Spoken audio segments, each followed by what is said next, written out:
All right, we want to get into this amazing conversation about nurturing your farm and giving back to your communities, all while, feeding your business. So I want to introduce our amazing special guests. They are, like I said, leaders in their communities, but also they are volunteer leaders at the California Association of Realtors. They are both leaders on our board and in their businesses and in their communities. So Julie Bencosme is the vice chair of our CAR Broker Idea Exchange Forum, which is an amazing new-ish forum where we get together, all the brokers on our board of directors get together and share ideas, share pain points, share best practices, but don't share trade secrets or antitrust violations. But it is a really great opportunity for brokers to engage in person, and that is infused into our strategic planning efforts. We want to make sure that we are listening to the broker voice, not only on our board, but in the field as well. But you're also actively, Julie, engaged in the Sierra Madre community, which is a little suburb outside of LA proper. Beautiful area, but you serve on your library board and Sierra Madre Friends and maybe a few others. She's never a dull moment in Julie's life, but she's also held the position of president of the Arcadia Association of Realtors. So again, never a dull moment in Sarah and Julie's life. And then I also want to introduce Sarah Oswald. She's currently our chair of Global Real Estate Forum, which brings business out, the international business to our board and education on how different countries conduct real estate, how to get those very important referrals. And so Sarah can talk a little bit more about what we're doing new and global this year. And then she is also the incoming president-elect and incoming president of the Asian Business Association of the Inland Empire.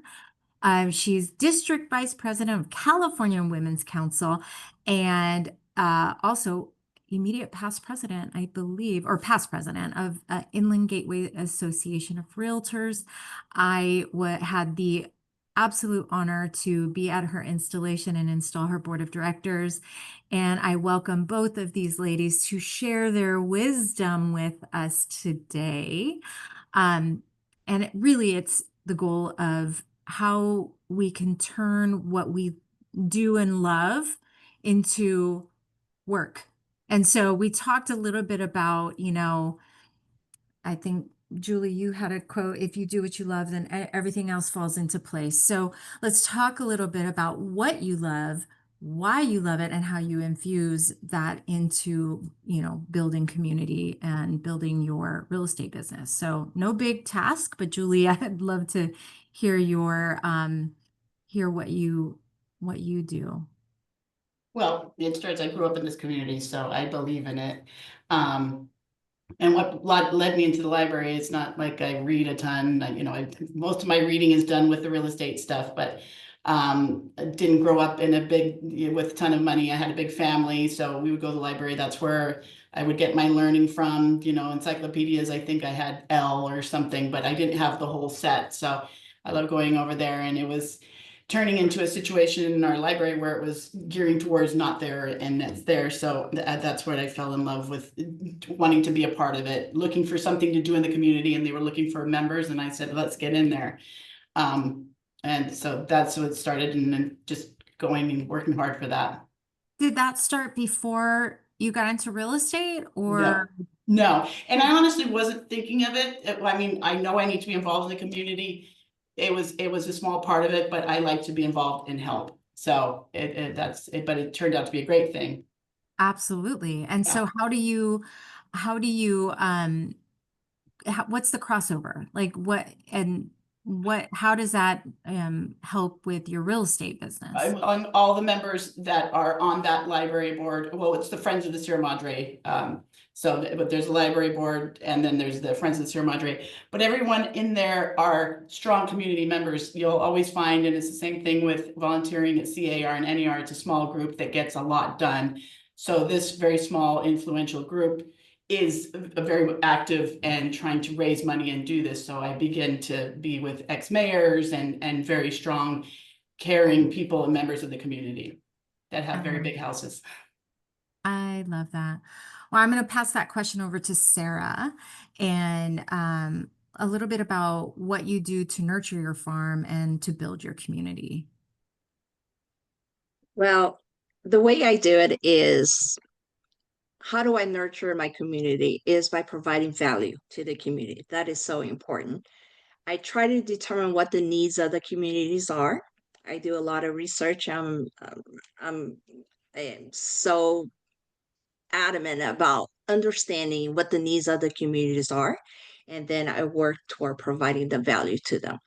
Like for example, we typically hold a annual event with the city of Chino Hills area, and I try to determine what the community needs. And how I do that is by determining the demographic. What is the age group? What is the community needing? Is it more family oriented? Is it a retiring oriented? So I try to get specifics of what they are needing, what the communities are needing, and then I try to provide there by nurturing their needs. I do a lot of door knocking, and the way I can determine what the community needs is by actually meeting them one on one. And you'd be surprised what you learn by doing door knocking. I know a lot of realtors don't like door knocking. I absolutely love it because I love to do the one on one, the close connection that I'm able to build with the community. And that's how I can provide value to them by understanding the community's need. Sarah, I'm glad you talked about door knocking because I am guilty when my doorbell rings, I hide. Like I don't want to talk to Me I don't want to talk to too. you.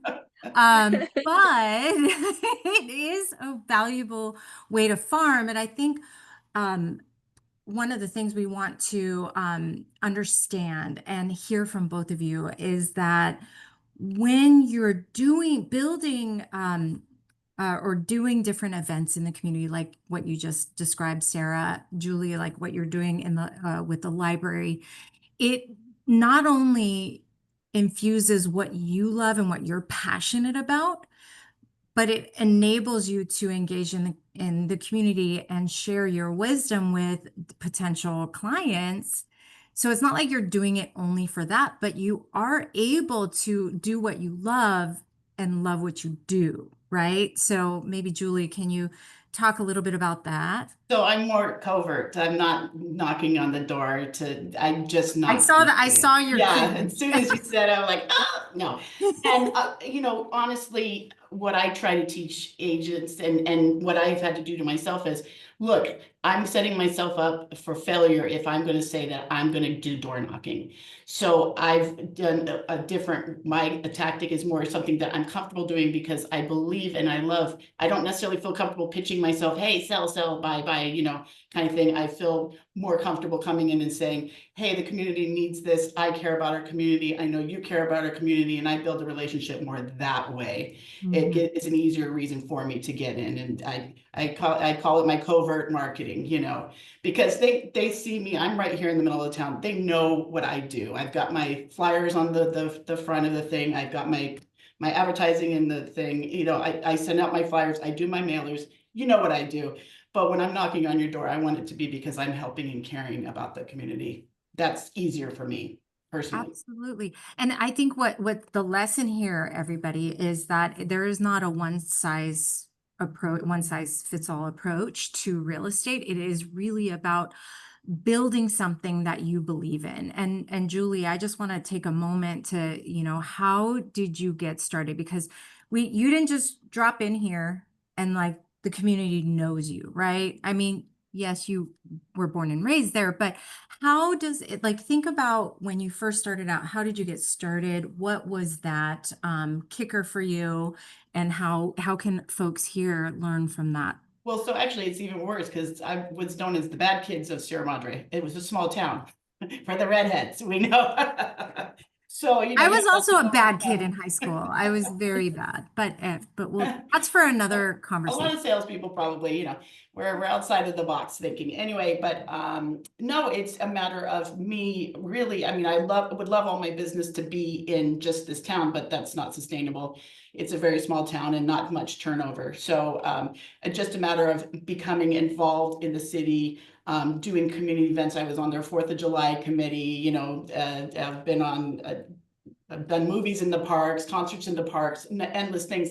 And it was always done as Julie Century 21 Village, but it was not, I wasn't doing it to market. I was doing it more like, this is who I am. You get to know me this way, but usually my sales were outside, but I'd still post my sales and talk about it.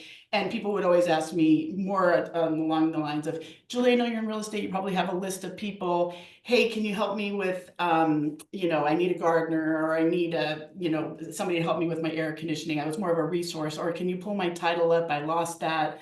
Can you get this? It was more of that type of stuff, but it was being seen all the time for everything. Our own office does a ton of community events, and we're just known for our balloons on 4th of July, so to say.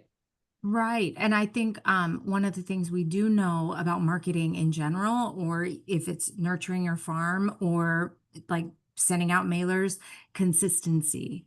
You Consistently, whatever it is. And that's why I was saying, sorry to cut you off there, that's not but that's exactly what it is. It comes down to, that's why I've developed this plan, because that I can sustainably do. Because if I say I'm going to door knock every single day and knock, I will find every excuse in the book not to do. And the worst thing you can do is do something once and then never do it again, because it takes them 4 or 5 touches to even know you exist. Oh, you're a person I've seen before. They're not going to remember it yeah. otherwise. Yeah. Yeah. Amazing. All right. So Sarah, take us back to when you first got into real estate. How did you get started in finding your passion? I know you're passionate about women and women's council. Was it women's council? Like what was it that was your kicker? Well, actually, the way I started is because I purchased a property out of state. Hmm? And the experience that I had to go through is something I don't want anybody else to go through. Because of that, I decided to get involved, become a realtor, and make the difference for those who are purchasing a property. Because it's important to me to do the right thing to help those who don't know what they're doing. Because I was purchasing a property out of state, had no idea what the rules, what the laws were, and we just trusted on the real location realtor. And you have to do your research. You have to understand that every state does their practices differently. So that's why I decided to get involved with as a realtor, because I want to make a difference. I want to help people in the community become homeowners. And it's a process. It's not something instantaneous. It takes time. I want people to realize that when you are ready to purchase a property, it takes time. You got to get your credit ready. You got to understand the community that you want to purchase. You have to understand what your needs are. So it takes time. It takes someone to guide you. And through Women's Council, what I learned is women can be successful business owners within the community that they serve. And one thing the Women's Council taught me is the fact that we're always looking for the next leader, the next woman who's going to be a leader within a community. And through Women's Council, I found my voice. I found my passion. So I'm a huge advocate for Women's Council of Realtors. I hear the Women's Council community screaming woohoo right now in my imaginary audience. Okay. So we love Women's Council. We're huge partners, not only CAR and WomanUP, but they're huge supporters of WomanUP. And I see so many hearts coming in through the chat. And that is a huge um, bonus, I think, because if you can get involved, and that's I was going to talk next about how to get involved, how to tap into a network and social circles, because you both have talked about that in different ways. And I can see how how you have flourished because you found your passion in Women's Council. So talk a little bit about how you found Women's Council, Sarah. I actually was tapped on the shoulder by a Women's Council member because I personally didn't see it within me. But once I got involved, I realized, hey, I do have a passion to help them. I want to help them. I want to make the network better. I want to help them grow in their membership so Mhm. more women can be involved within the community so they can become leaders. It takes time. But once I got involved with Women's Council, I was understand what the needs are from different networks because every location, every network has their own concerns, they have their own issues. And as a district vice president, I was able to understand what the needs are from different networks, from different members, because every community has different needs. Mm, And because of that, I was able to be the voice for those networks who are looking to grow within their community. I love that. And one of the other things you talked about, which I want to double down on, is you became an expert.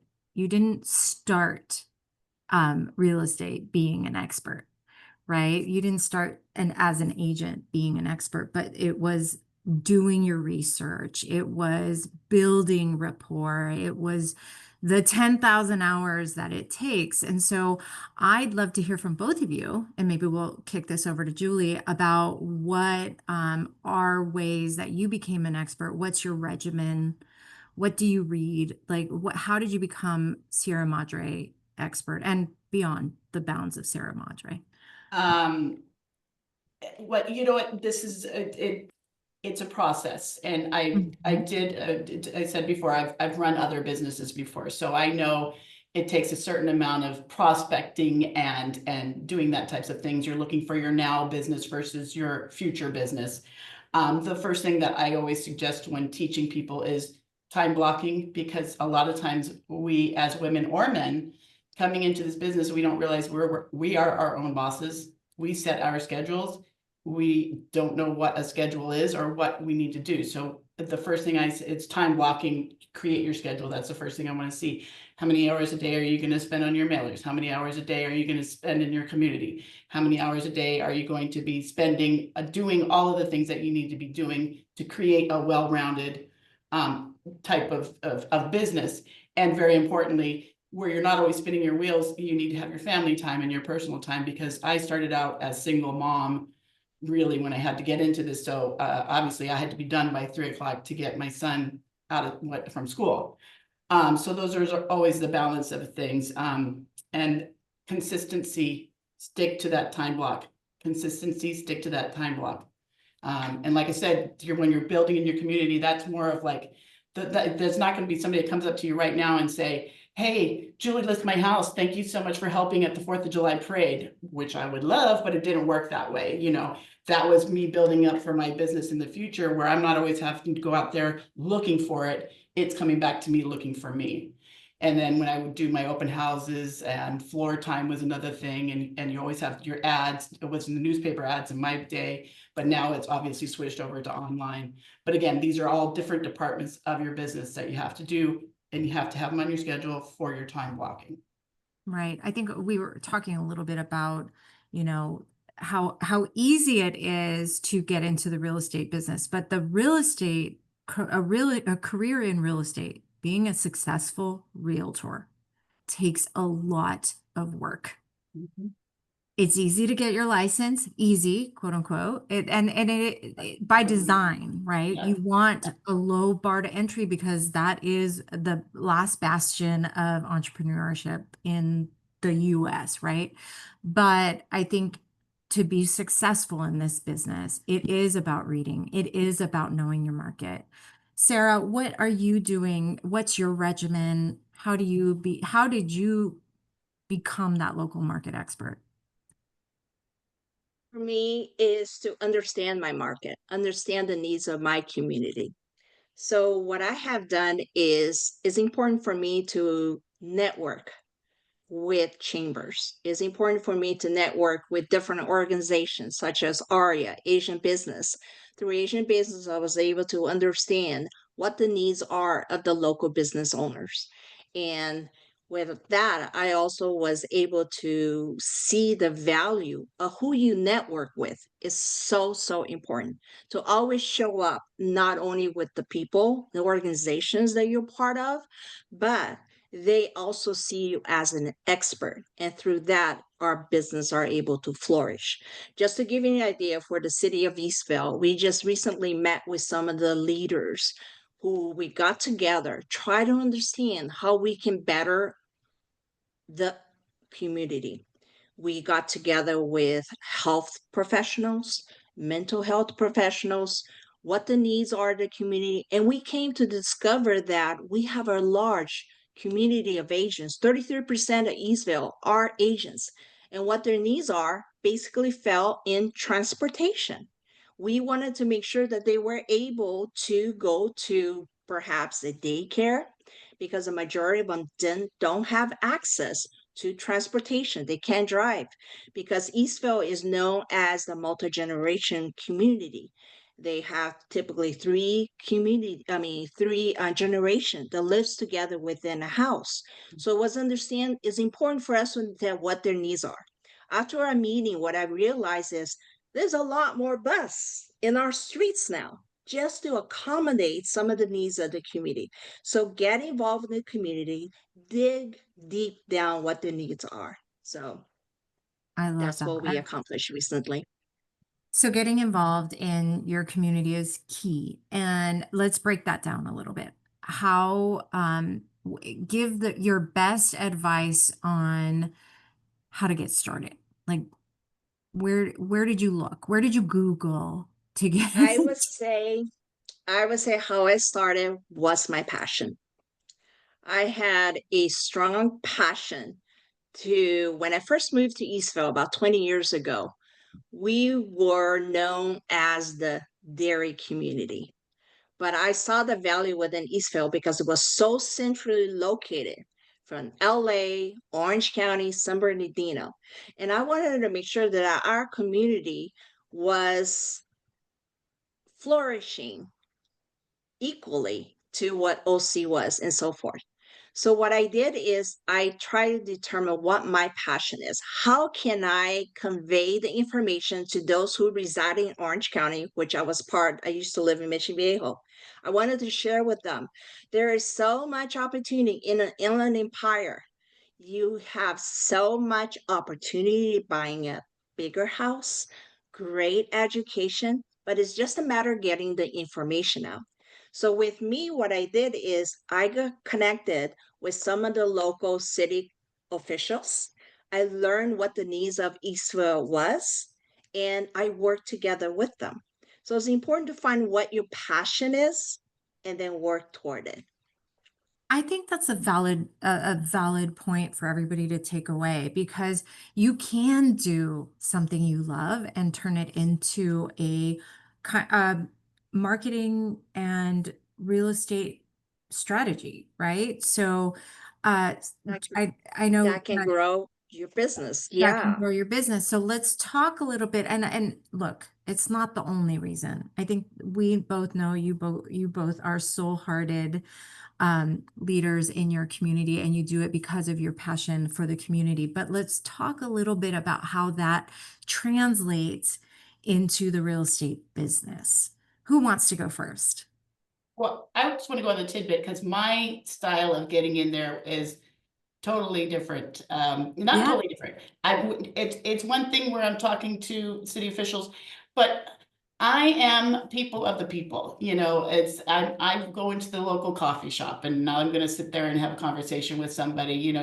Or your local. It could be your local schools or your coffee shop and stuff. And you're not necessarily talking to the principal because the principal has one idea of it. I'm talking to the moms and the dads and that type of thing. So it's similar, but just different. I have community events and it's just a matter of talking to people differently, just as far as that kind of stuff goes, the relationships that I form.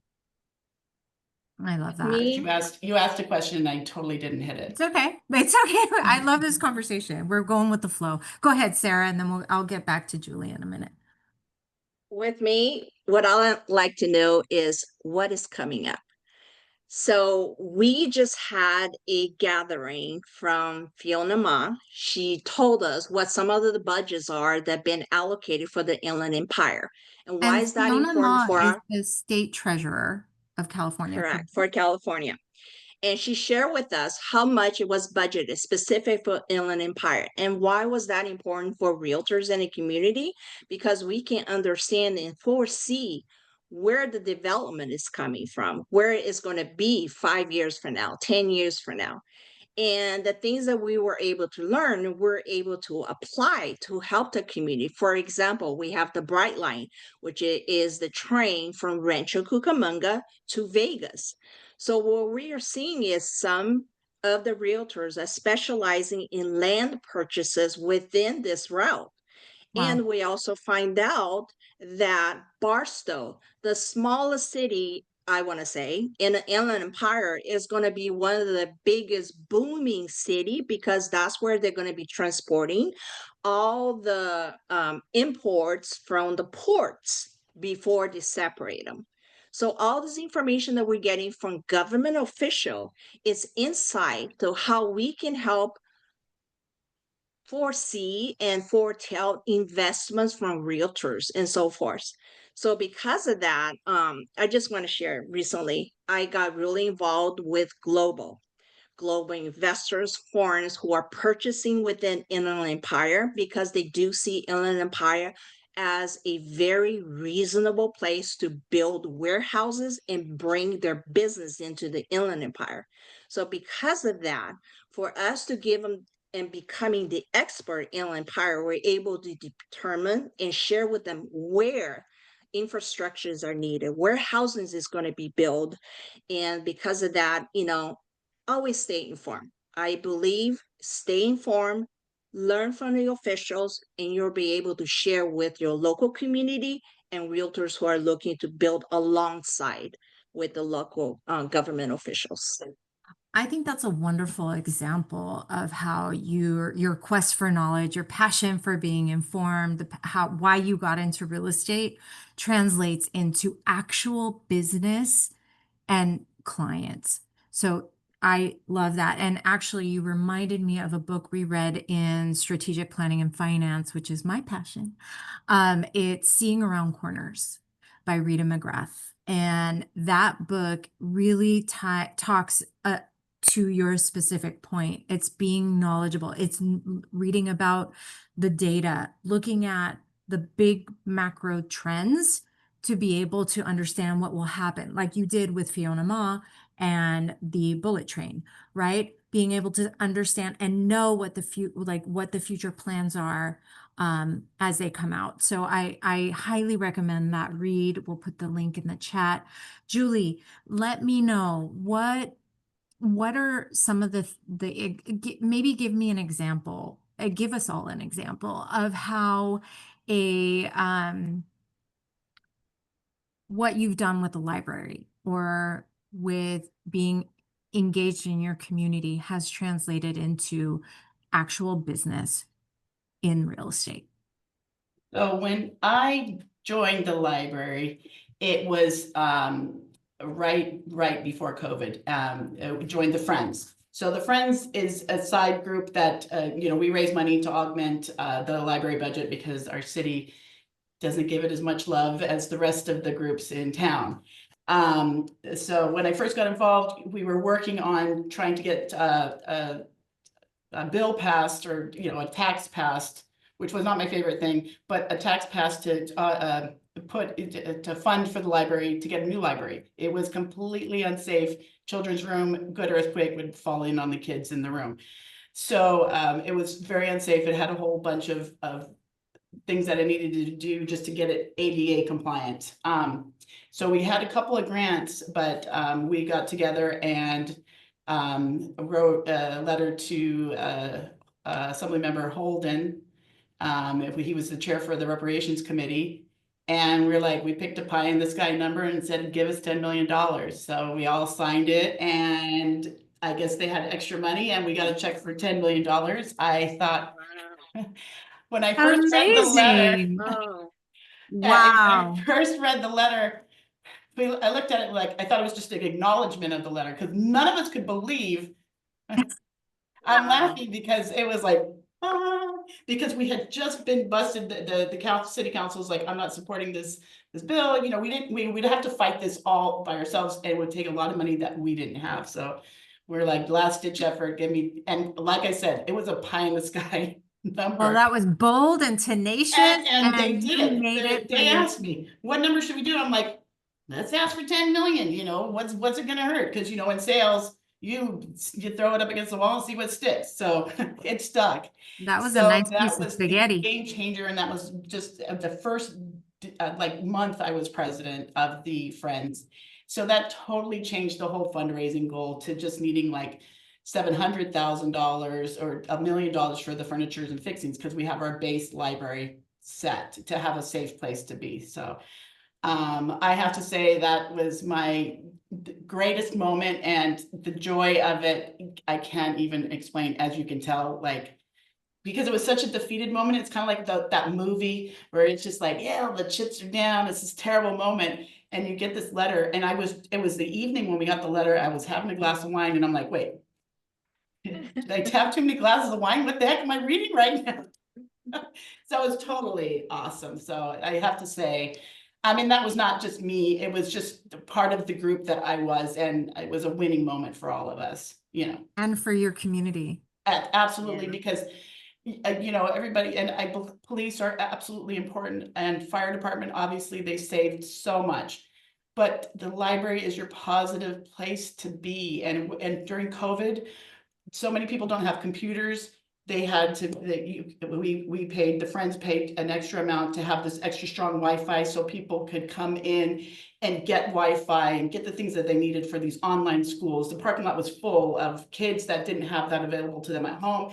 And that was part of the letter, what we were explaining when we reached out to so yeah, it's a big Amazing. important part of our community. I hope you have that on your signature line.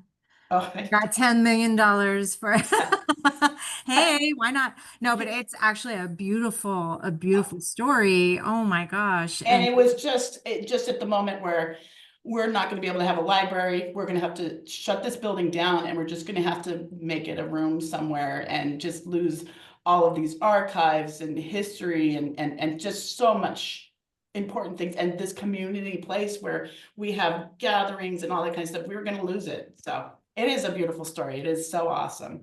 that's really cool. And that it's the power of the ask. Yeah. You Yeah. don't know until Yeah. you ask.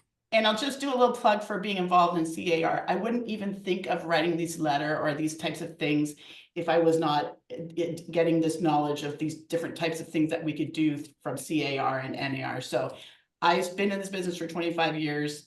And 10 years of it, I didn't get involved, and I'm so much happier and so much more fulfilled being involved in the community that gives us too. So Julie, a little I'm plug. also celebrating my 25th year next year. Well, we're so young. How did that happen? I don't know. We became the adults in the room. All right. Let's switch gears a little bit. Thank you both for sharing. I think we've heard your passion, we've heard the successes, and I don't want our audience walking away thinking they have to go, go, go, go, go, because I think it wouldn't be Woman Up without making sure that you are fueling yourself and making sure you're time blocking for yourself and for your mental health. And so I would love to hear a little bit about how you unwind, how you make sure that you stay focused and balanced and you have enough energy for all of the amazing things not only you do in your community, but in your real estate business. And Julie, I believe you are the broker owner in your office. Co-owner. Yeah, my husband and So I went together. yep. So that's taking on another role. And so tell us what you do to make sure that you stay around in the long haul. And that's it. That to me is a very, and for both Andy, my husband and I, it's a very hard balance because we both work. That's it. We have to really tell ourselves to slow down because you can burn yourself out and you can become not effective that way. I do, and I that's the first thing I teach to all of my agents is that self-care, that self-love, because I didn't do that for so long. It was just me working and me taking care of my baby, you know. So family time is very important to me. I love my family time. And, you know, like for fun, karaoke and things like that. And then I do spend a good amount of time, you know, just thinking with, you know, about nothing. It's so hard, but you just clear your mind because I come back in stronger with better ideas with a clear mind. So Okay, how do you do my that? best. Because I need to learn myself. I There's so many actually, things swirling around yeah. in. There's a great book. It sounds like a terrible title. You know, what do you do when everything falls apart? I think it was. I'll think of it and I'll send it over to you if you want to share with the group. We And do. it was teaching you the right way to meditate. And really, honestly, there is no right way of meditation. And it's also kind of like there is no the enlightenment, and then you're there, and this is the destination, and then you stay there. It's a It's journey. It's yeah. definitely a journey. Yeah, so it was like some people do the effect of like they have a ding of like a little noise because your mind starts to wander. And then Hmm. I'm like, oh shoot, I have to this request for repair and such and such needs to ask me a question and I did and then I'm like, and then you hear the ding and then you're like, oh, I need to be not thinking about anything. So it starts to prepare you and then you eventually get better at it. It's still a very big process, but it's a great book. And it just talks about different, I want to say gurus, but what are those masters of when they're masters of yoga and things like, it's just different ones giving their different, perspective. Just Strategies. Awesome. listening, yeah, I just listening love to the that. book itself helped me a ton, you know. I love that. We'll try to get But that link in the chat and in the follow-up blog article that Megan is writing right now. All right, Sarah, what do you do to make sure you are happy, healthy, balanced, so that you have all the energy for all the things that you love to do? For me, I need to refocus. And the way I refocus is I literally take a break. I go on vacation. Just recently, I just Mm. went on vacation to Washington State. We love camping. My husband and I, we love camp. We love to just be out of the grid. And everywhere that we go, there's always someone that we can connect, network with, part of the Women's Council. I'm always reaching out to someone from every state that I travel, Women's Council. I want to hear what they're doing in their state. I want to hear what they're doing to grow their network, to help their members, and so forth. But recently, I also love traveling. I love to learn about different cultures, what Mm. other countries, what they're doing. So when I went to Panama just this year, a thought came to me. Wow, we can learn from everybody. Not only can they learn from us what we're doing from through NAR and so forth, but we're also able to learn how they're servicing their clients and so forth. When I went to Panama, that's when I thought about maybe this place is the country that I want to retire. So when you travel to different countries, you are your eyes are open to possibilities that you would not have been able to see it if you just stay within your community, within your neighborhood. So I'm going to be traveling again in August, going to be visiting Taiwan, my hometown, which I left when I was 5 years old, and I can't wait to go back and see where I'm actually from. Then Wow. we're Is this your traveling to first time since Japan, is it your first time going to Taiwan since you were 5? my first time. So I am Wow. so looking forward to where I'm from, my culture, my background. And I cut And you off. You're also going to Japan? We're all I'm a also going little to Japan. jealous. And that's after that, I'm awesome. going to the Philippines for business. So yeah, Awesome. it's beautiful getting to see different cultures, different, how people deal with each other. Absolutely. And I hope you all have an opportunity to travel around the world, connect with people from other countries. Yep. It's beautiful, You can't absolutely take beautiful. anything else with you. That's it. I do love to travel. I am very jealous. What I want to go live. I Me make an too. effort. We gotta set a goal for ourselves to make an effort to travel. We do. Like you said, we have to come first. We have to take some time to take care of ourselves. And for Mhm. me, it's traveling, meeting different cultures, meeting different people. So I love that. And you brought us full circle because I did promise a little sneak peek of what Global Real Estate Forum is doing. And we're doing monthly webinars, which is available to all California Association of Realtors members. And you heard Sarah talk about Panama. Panama was one of the countries that we highlighted. So Sarah, why don't you explain a little bit about what we are doing on those monthly webinars? So, on monthly webinars, what we're trying to do is introducing different countries every month, different cultures, how the purchasing process is, because you got to remember every country is different. The timeline of purchasing could be from 45 days to literally 6 months. Like Ireland, typical timeline to purchase a home, a property is 6 months. It's different. Every country has their own different procedure protocol. It's important for, I believe for realtors who are doing purchases, investments outside of the country, for them to understand what the other procedures are. And with that said, every month we're introducing a different country because not everybody has an interest on a specific country, such as Portugal, Panama, Costa Rica. Those are the major investment countries where our own countrymen are looking to purchase right now because of the return on investment. However, we also have Brazil. We just went over and discussed Brazil. What is happening within that country? How is it that they're growing so fast, so quickly? And if you are investors, how can you get involved with them and who do you can reach out to? So that's why for us, Global, it's so important to share what is happening right now in this market for people who live in this country who want to invest in them country. Yeah. Yeah, I love that. Awesome. And this is another example, everyone, of being engaged in your community. In this case, it's CAR, Board of Directors, and all of the work, get involved, on committees, be members, and eventually lead into leadership, which is Sarah is the chair of Global this year, and how that is coming to your business because you're able to take that knowledge and apply it to your business. Julie is our chair of Broker Idea Exchange Forum, and Julie has made so many connections in the brokerage space, right? And that has helped. Yeah.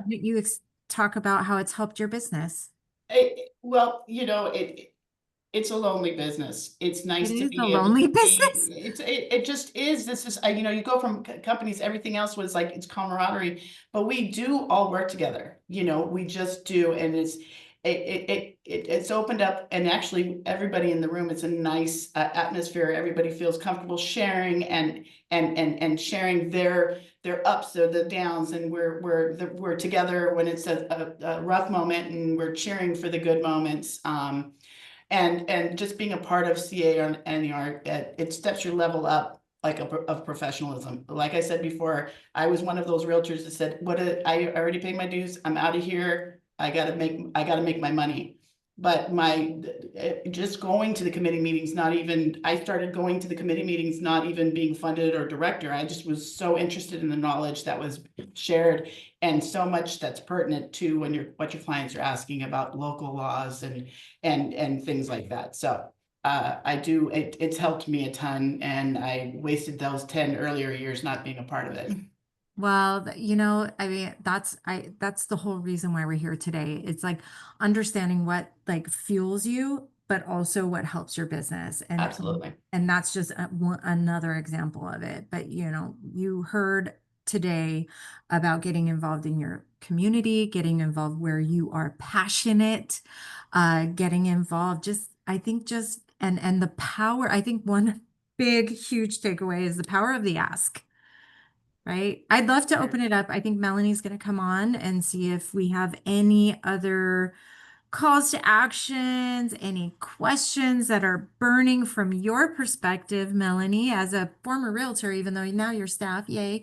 But as a former realtor, is there anything that we forgot to cover? I don't think so. I think you really touched on all of the different things. As I was sharing when we were in the green room, it took me back to when I got involved in my community and my farm, and I started really small. I also am not somebody who necessarily wanted to door knock, but I found that I was comfortable door knocking if I was taking somebody something. So I created a newsletter. And I also started a neighborhood watch. And so I felt very comfortable going door knocking, saying, "Hey, would you like to come to this neighborhood watch meeting?" And that was what gave me the confidence to do it. And one thing led to the next, and I became known in my neighborhood as, "Oh yeah, she's a realtor, but she's also our neighborhood watch chair." And so you just naturally build more connections and credibility. So yeah, I think that you hit upon all of the things, and it's really a great feeling to be involved in your community, and to work your business in a way that supports. I loved what Julie was saying. It really does fuel you when you're doing something that you're passionate about. Mm. And so I wanted to remind people that we actually had two WomanUP lives earlier this year that sort of tie back to this same topic. They're a little bit different, but I wanted to encourage people to go back to our April episode, which was April 23rd. And we had Keely, and I'm drawing a blank on the woman's name, but they are involved in public service. And so their way of giving back was to be involved in public service. So if that's something that you're interested in, that was a great webinar that you could go back and watch. And then we also had our May episode was living a purpose-driven life, and also talked about people who are involved in organizations. And so those are two great webinars that you can go back and watch. They're both in our blog. It's the April 23rd and the May 28th episode. I also, if you have no idea, like if you want to volunteer with the SPCA, or if you're looking for ways to get involved and just really don't know where to go or where to look, there's an organization called volunteermatch.org, which is another great resource. So if you're interested in getting involved with kids, if you're interested in getting involved with animals, really dig deep and figure out who it is that you want to serve. So that's one way that you can also get involved. And then, as Sarah mentioned, if you you should get involved as CAR. If you are one of our members, I was like Julie, I jumped in because I saw something that looked really interesting. I wanted to know more about the MLS. And so, I was like, "Hey, this says it's open to all members. I'm just going to go." And you don't have to go to all of them. You don't have to go for all of the meetings. Go to what interests you. And once you do that, you're going to find, oh, wow, there's a lot of really fascinating stuff going on. I always wanted to hear it directly from the horse's mouth and be able to take that back to my clients. And so I encourage everybody to get involved. If you are interested in serving on a committee, guess what? It's actually not too late. The deadline to apply for a committee position is July 31st. And so I think Megan just dropped that information into the chat. If you also just have a passion for giving, one of the things that I am delighted to be involved with is YPN. YPN has a month of giving every year. August is the month of giving for YPN. And so, there are YPN networks all over the state of California with every real estate, just about every real estate association. And they are doing months of giving, and a range of activities. They will put together homeless kits for the homeless. I know that there are some that will put together backpacks for kids going back to school. You know, I think one was creating a day where somebody less fortunate could come for haircuts and clothing and all kinds of things. They were providing all kinds of services. So, you know, check out your local association, see what the YPN is doing for their month of giving. We also have our CARES Foundation that is just getting started. We have the Education and Scholarship Foundation. We have Housing Affordability Fund. We have Realtor Relief Fund. I know I'm forgetting. Which one am I forgetting, Sarah? Disaster relief. Disaster Relief Fund. And so the CARES Foundation is going to allow you to be able to contribute to all of those. And so we encourage everyone to look at the CARES Foundation. Can I just say something real quick about CARES? Yes, please. So the CARES Foundation is really a brand new 501c3 charitable foundation, CAR Cares, and it's all about elevating the amazing goodness that realtors do in the state of California. And so you will see that, you will see YPN getting involved, you will see Splash at Reimagine, and you can learn more about it then. We're just getting started, and we want to share the amazing work in the broader community of California about what realtors do. And you heard a little bit today about what these amazing leaders, Julie and Sarah, are doing. Any last nuggets of wisdom you want to share? Sarah, I'll start with you and then I'll go to Julie, and then we're going to close out. I would say do what you love to do, because that is going to show through. Love it. And And it rhymes. Yeah. I wish I had the, no, I just want to say, just remember, what you're doing is you're helping somebody do the most important thing in their lives, and they're trusting you and they're looking at you and you're guiding them. And it's such a, get yourself back into that feeling of helping them do this important thing. And that each time when you're handing over the keys, or you've helped them, you know, close that chapter in their life and open a new one, just, you know, focus in, lean in on that feeling, and everything else, it'll fall into place. I love it.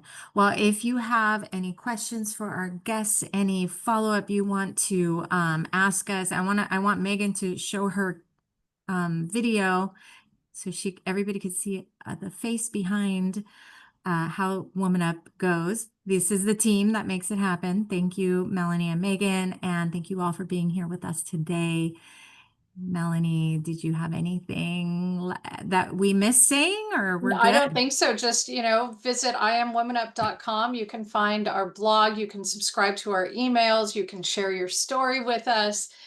We're also on Instagram and Facebook, so please follow us in all of the places. All right. Thank you, everybody. Thank you. hey. Bye.